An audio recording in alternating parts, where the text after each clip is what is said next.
One of the most frequently asked questions that is posed to me is, Barron, what is the deal with the vintage, right? So look, I have two bottles of wine right in front of me, same winery, same label really, but two different vintages. So that's the question I'm answering right now on the Wine Missionary, Los Gates.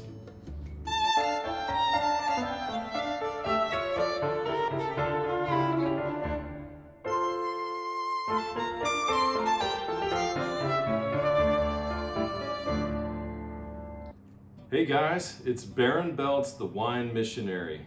I'm excited today that I get to pose two different vintages to you. Now guys, you're gonna look at these bottles. They look exactly the same. As a matter of fact, if you were in a grocery store and you're looking at the shelf, like these bottles could be side by side, and there's a good chance that you might not even recognize that the only difference is just these numbers here. This one is 2012, this one is 2014. Today I'm going to discuss that there can be so many different things that come into play when it comes to two different vintages, really of the same wine from the same winery. So let's get into it a little bit, then I'm going to taste it and kind of talk through what the major differences here are. One thing that I want to point out when it comes to the vintage dating, as you see in this picture, is this literally means this is when those grapes were harvested, right? These grapes were harvested and crushed during this year. So one of the things that you're going to find is when you are tasting two different vintages is that there are going to be things that are influenced by what I call God's nature. In other words, these are things that no man can do anything about, all right? The other piece is what man can do. In other words, the winemaker, the winery in the vineyard, the difference, the changes that they can make, and really what that does to the wine. So let's start with God, because let's put him first. So with God's nature, here are a few things that can really have an impact on the wine. Number one, the climate, the weather. This is really the biggest difference that you're going to find from vintage to vintage when it comes to the same wine coming from the same winery. If you have a cool vintage, right, so it's cooler weather maybe than normal, what you can end up with is potentially grapes that have not ripened all the way through. Now, the difference that makes in the wine is that it can make it a little bit more lean, and it can even make it a little bit more acidic, all right? Now let's go to the opposite side of that and say it's a really hot vintage. What this does to the grapes is it can make them actually overripe. In other words, everybody's had a raisin, and you know what that tastes like versus a fresh grape. Well, let's just say it's somewhere in between. In other words, the sun can have such an impact on those grape clusters that it can actually make these grapes too ripe. The sugar content within the grape can be higher, just like in a raisin, and what results from that is actually a higher alcohol. So you really get a different mouthfeel, different flavors altogether, a cool year versus a hot year, for instance.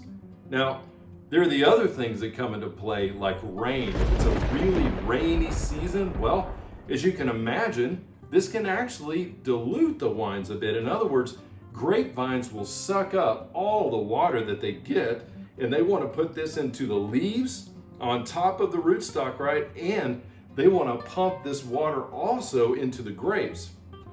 Now let's just shift. Let's go over to kind of a list of things that man can do. I want to start here though. When it really comes right down to it, good grapes means typically that you can make a good wine. But if you start with bad grapes, guys, it doesn't matter how much or what you do in the winery, literally that is just going to mean that you got a wine that's just not up to par. So there are things that winemakers can do in the winery in order to make differences in these grapes that come in, right? So number one, it starts in the vineyard. So vineyard practices can make a difference from year to year. when they're working on these vines, they're looking at things that they can do on the canopy.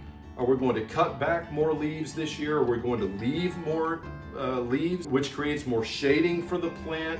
There are just so many things that they can do in the vineyard. Not only this, but you're really seeing a shift with many quality wineries going from just kind of normal, typical, traditional practices, really trying to move more towards organic practices, or what's known as bio here in the EU.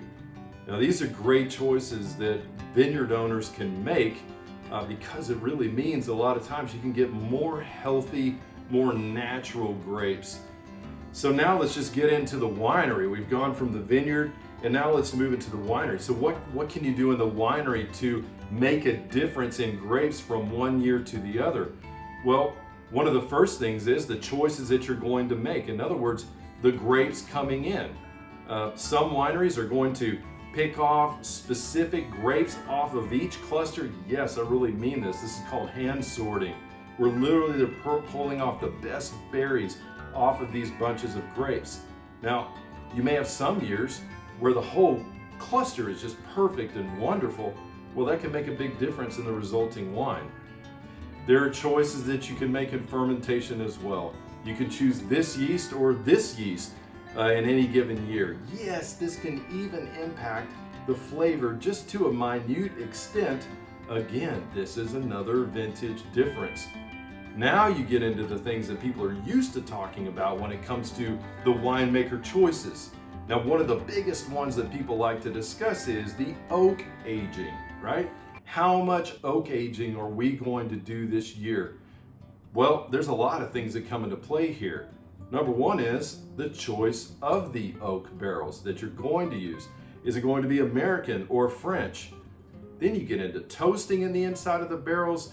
These are all choices that winemakers get to make every single year. Now, most wineries are going to try to want to keep a semblance of resemblance every single year on the same wine, right?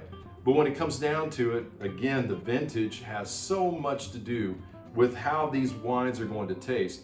Not only that, if you're tasting two vintages like I am today from the same winery, obviously one is going to be a little bit older than the other.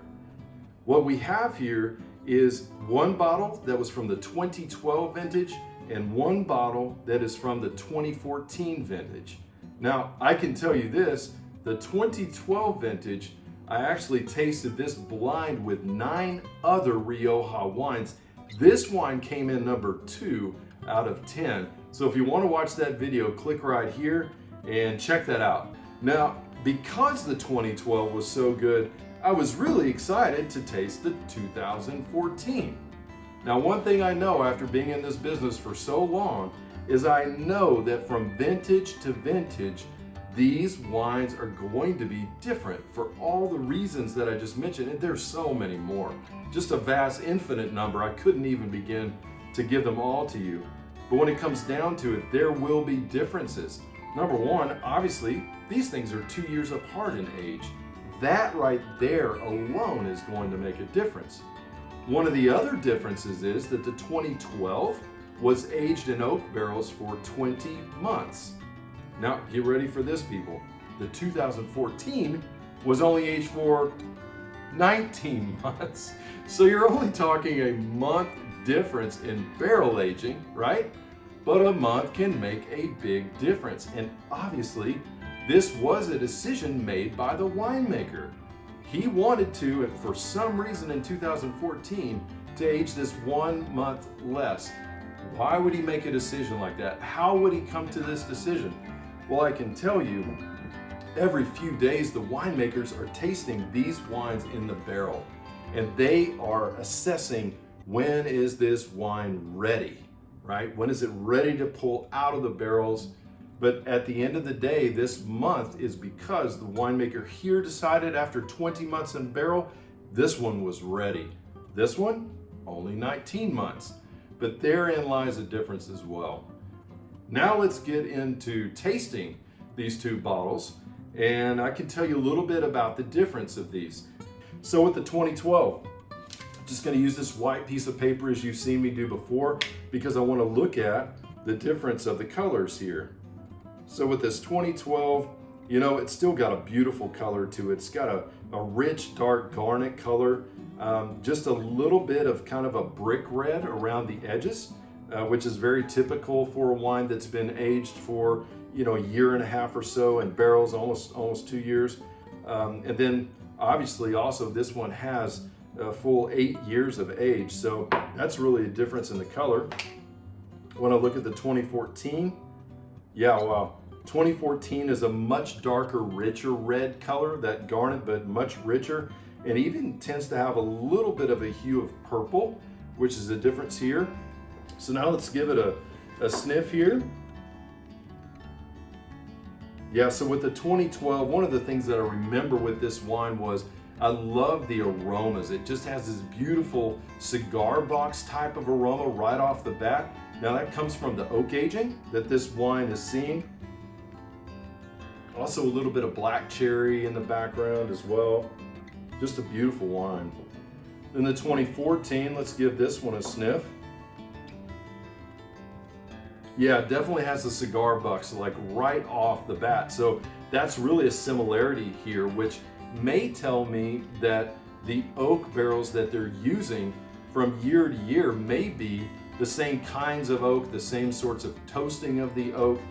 That's one of the things that you'll find to be a similarity. So that cigar box right off the bat, definitely a similarity here. Yeah, and then there's a little bit of kind of a more of a red cherry, more so than black cherry.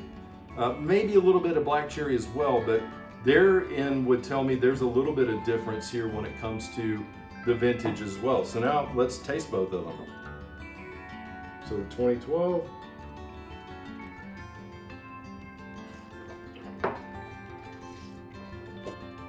Wow.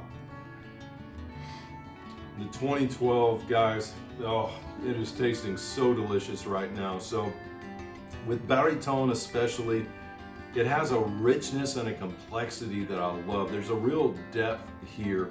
With some Rioja producers, they tend to want to be a little bit more lean. In other words, they're looking maybe for some more freshness, some more acidity, a little bit more balance. Whereas to me, the Barriton really tends to go more towards the rich fruit. Like I said, those cigar box. I would even say like there's like some cherry tobacco kinds of flavors in this. I love the complexity and the layers here. Also the long finish. It's a beautiful wine. Now let's taste the 2014.